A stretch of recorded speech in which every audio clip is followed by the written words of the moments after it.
The Simi fault goes right through here. Goes right through here under these streets. Goes down here. Goes through the Simi town center. Goes through the bike Arroyo. All the way to the tip of Oxnard. So, hello there, Simians. Did you know there's a fault in Simi Valley, the Simi Valley fault? Simi Santa Susana fault. I didn't know that until recently. And it's funny, a lot of the fault goes along some of my normal trails. So we're gonna go find some evidence, hopefully.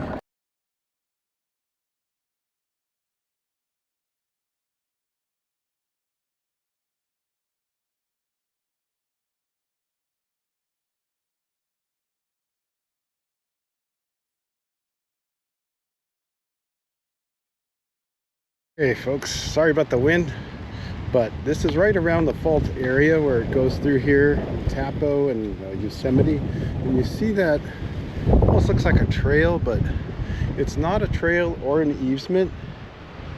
So it could possibly be what they call a surface rupture. So basically that's where in the ancient past it was a separation there, and you got two layers of land there forming. So it's just kind of an interesting feature.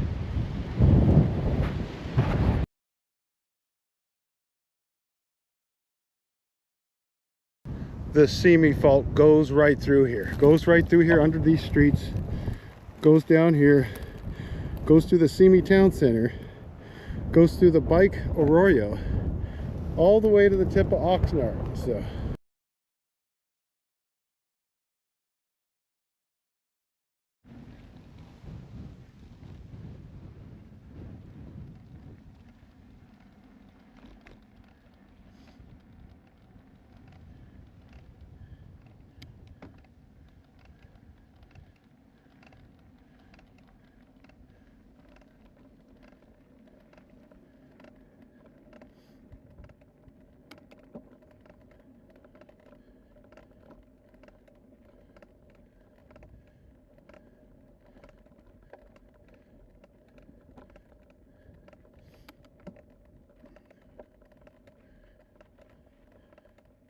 just like that, there's proof. This is an oil pit, an oil weeper. And what happens is hydrocarbons migrate through the cracks to the surface here and leave this deposit. There's several over here. Been here millions of years. So definitely close to the fault, or maybe we're on it. So the geologists' websites tell me that this fault has been buried by alluvium, which is basically gravel and sand and covered up. But I still think there's interesting features that may reveal the presence of the fault, like this little area where the terrain seems to change, and like you're crossing from one side to the other. So first you get this kind of hard pack stuff like this, and you get the sandy area coming up here. So presumably I'm on the, I don't know this, but okay, here's the sand. There's always sandy here, and then it instantly looks more rocky and treacherous. Now I'm just speculating here.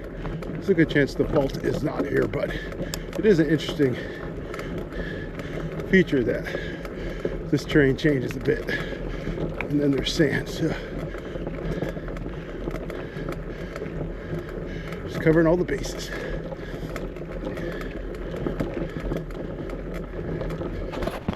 According to the USGS survey, this is exactly where the fault runs through. And I kind of tend to believe it because look how this thing lifts. Look at this thing lift up like there's a subduction zone, if I can use that word, being just a layman. But it just rises right up just like it's being pushed. So pretty interesting. Over here's also kind of similar. So again, not a geologist, I just play one on TV. Another interesting rock formation right here, just, you know, stones throw from where I was just recording. So that looks pretty interesting to me. Just solid rock there. So we have clearly transitioned from one side to the other. So this would be the side that is 24 to 25 million years old. Some of the rocks have been found to be that age. Here's further evidence. See how those rocks are being pushed up right there. So that is definitely going over the southern section of the fault. But yeah, it gets really high. It's just a bit further down from where I was just showing you that the fault. So this is probably a mile down the road looking back. So it's just pretty awesome how it just suddenly gets really, really steep and treacherous from rolling hills. Here we go on our way up to Rocky Peak to find another piece of evidence of the fault. This one, pretty sure you can actually see it in the side of the rock. There's something very cool right up this climb here that I've always heard about, but I've actually just took a good look at it yet. Seashells. Here's a prime candidate. You see that right there? It's a shell. Fossilized shell. I'm assuming this rock right here is because this is where the specimens are.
So I hope you enjoyed this video.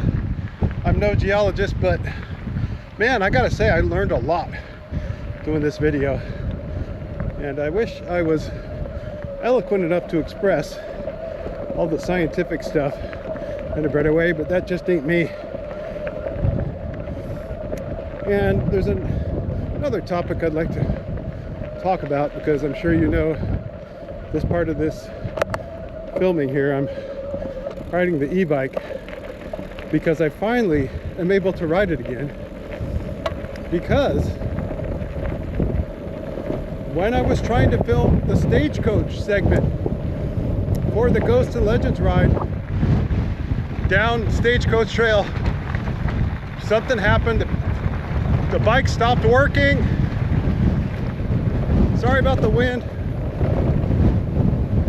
And I thought the power cable was broken, but I had it checked, and it was actually it had continuity, so it wasn't the cable. Guess what? It was the battery again. The lug on the battery cracked and broke. So and this is what, the third battery now? So I gotta say, I mean, Canyon, to their credit, they did give me a new battery, although it took a month away from riding this bike, which delayed this video quite a bit. So again, I mean, just kind of not happy about that. I mean, how long before it goes again? I just kind of reconsidering my purchase at this point. So I wanted to add that as addendum. I know I had a review of this bike, so I wanted to kind of add that I would probably not buy another Canyon e-bike again. I mean, this is a good quality bike. Other than the battery, it has no problems. A couple design issues, but when you can't just take your bike to the local shop and get parts, I know, and I know electronic parts are hard to come by, but a friggin' month, and the cable, no one even, it's not even listed on their site. You can't even get that. I didn't even know how you get it. So I was having the resources. I was fully planning on wiring up a new cable myself, but you know, every average user can't do that. So I want to kind of add that to this video, and hope you enjoyed it. It's a great view coming up right here, so hang in just for a bit. You'll get to see an awesome view.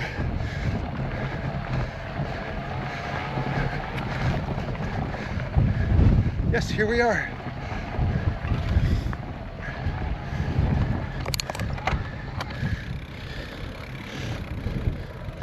I mean, how's that for a friggin' view, huh? Summit, baby.